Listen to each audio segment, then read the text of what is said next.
Welcome to another episode of Shaw Sports and Faith SSF. And today is June 2nd as I record in this video.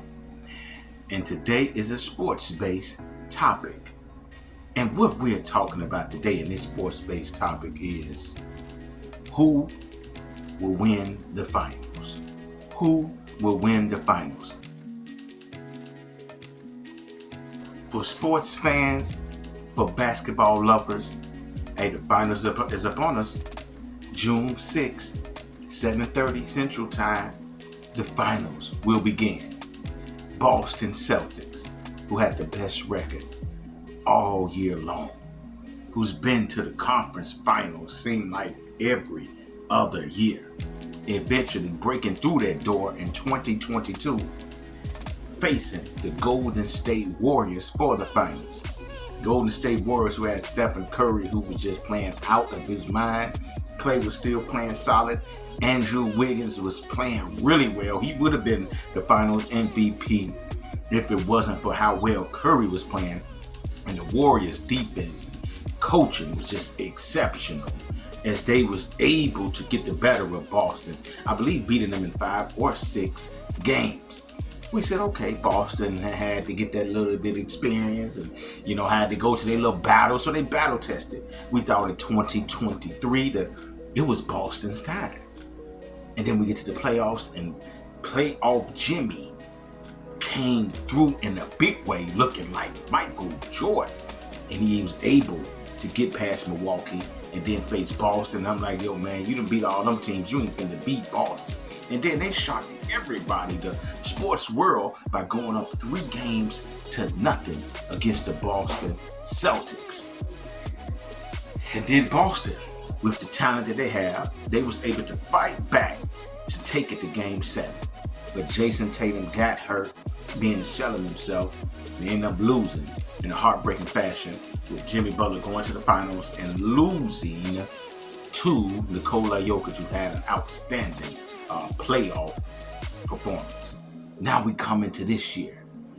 Boston general manager Brad Stevens, who was once the coach, felt like the team needed a boost. He traded the heartbeat of the team, the leader of the team, Marcus Smart. Everybody like, what are you doing? This guy's a former defensive player of the year, solid shooter, the heartbeat of the team. But he traded him for Drew Holiday, who played for Milwaukee, who was a champion, one of the better perimeter defenders the game has seen, really good point guard, clutch, can score. I was like, man, this going to really help Boston. Boston is man, they're going to be tough. But then Boston and stopped there. Brad Stevens and stopped there. He traded for Kristaps Porzingis. Got him away from Washington. Kristaps Porzingis is a stretch 5, can shoot the 3 really well, take advantage of mismatches if you got a small guy on him, and score in the post. He's a guy that's going to get you 20 points, 7 rebounds, but he's also going to protect the basket with his 7'2" frame by blocking shots. So I'm like, man, these guys got the most talent in the league. They're tough, seem to be well coached, and they went on to do what everybody else thought they would do by having Jason Tatum as one of the top 5 players in the league, giving you 26, around 8-9 rebounds, 5 assists. You got also Jaylen Brown, get you about 23 points and 5-6 rebounds. Kristaps Porzingis giving you 20. And Drew Holiday with his defense. Derek White giving you about 15. And everybody on the court can play really good defense and play well together, as it proved with Boston winning 64 games.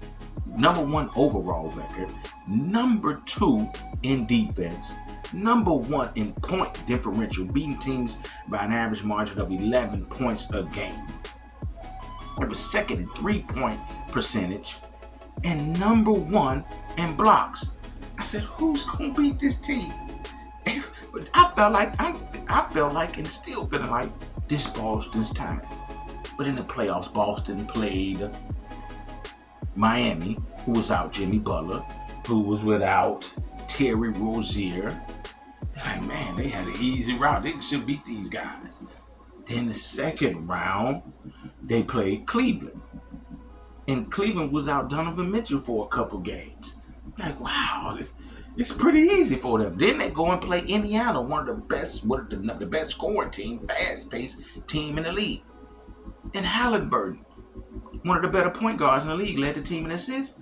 He got hurt. I said, man, good gracious. Boston has an easy run. But it don't take the fact that Boston has a lot of talent and they were what we all expected them to be. Can they finish? Now they playing Dallas Mavericks. Team would have went 50-32 this year. 5th in the West. Luka Doncic could have easily won MVP this year. A lot of people say Shai Gilgeous-Alexander should have won it. I thought they got it right with Nikola Jokic. But another guy that could have won it was Luka Doncic. They say the second coming of Larry Bird. One of the best players this game has seen. Not fast, not quick, don't jump high, but he's extremely skilled. Guy got 34 points per game this year. Give you 9.8 assists, like 9.4 rebounds. Shot like 48-49% from the field. Shot about 35 from 3. Outstanding did he play this year. And he's extremely clutch.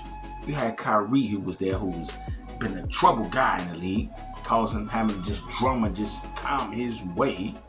But this year, since he's been with Dallas, no drama with Kyrie. He seemed to transform himself into a leader, being one of the oldest guys on the team at only about 32 years old.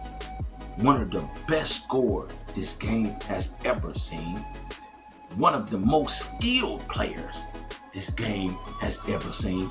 No weakness on offense. One of the best ball handlers the game has ever seen. Quick, shifty, can shoot the midi, shoot the 3, go to the basket with either hand, right, left. I mean, he got it all type of spins, all off any corner. Left-handed, free throw line layup. I mean, the fadeaway jumpers, step back jumpers. 3, the guy has it all. No weakness in offense on neither one of those guys. And 2 of the most clutch guys in the game. But still nobody figured they would get here. They was able to get past Oklahoma, the best team in the league, by taking advantage of them with their 2 of the most clutch guys in the game, with Luka and Kyrie Irving, beating them in clutch moments, and then doing the same thing against Minnesota, who's everybody was high off them beating Denver, but they was able to get them in the clutch. And then in game 5, they took the heart out of Denver. The heart out of Minnesota and blowing them out. Now they faced against Boston, where everybody picked to go to the championship. Nobody expect Dallas, but Dallas here, and they look good. They got defensive guys as well, and they're athletic, with Derek Lively, who they drafted, the center down low, who's a high leaper, and always seem to be around the basket. And it's hard to double team Luka because you got Derek Lively under the basket, who's getting alley hoops all day long. Then on defense, he's blocking shots. He's a good, solid rim protector. They end up getting Daniel Gafford, who is a really good perimeter defender, really good at slashing to the basket. Also, you have P.J. Washington, who they picked up, another good perimeter defender, another good perimeter 3-point shooter, good slasher to the basket. You still got Tim Hardaway Jr., who's a shooter, Max Keebler, who's a shooter. So it's hard to double team Kyrie Irving. It's hard to double team Luka Doncic because you got role players who know their roles and go fulfill their roles to the back, to the highest. So it's hard to double team them, and they play defense well together as a team. So you're playing against Boston, and everybody how they are always probably picking Dallas. But I told you I'm here to give you who I believe who gonna win, and I believe it's gonna be Boston. I just believe it's Boston time. Yes, they got 2 of those guys, 2 one of the better scorers the game has seen. But Boston ain't slouching with Jason Tatum, who averaged 30 in the conference finals, 10 rebounds and 6 assists. I thought he should have got conference finals MVP. But Jaylen Brown also averaged 30, gave you 5 rebounds and shot like 55%. He's playing well. Drew Holiday giving you like 13. Derek White giving you about 18. Drew Holiday giving you about 12. Then you got Kristaps Porzingis, who's on his way coming back, giving you 20 and 7 in a rim protector.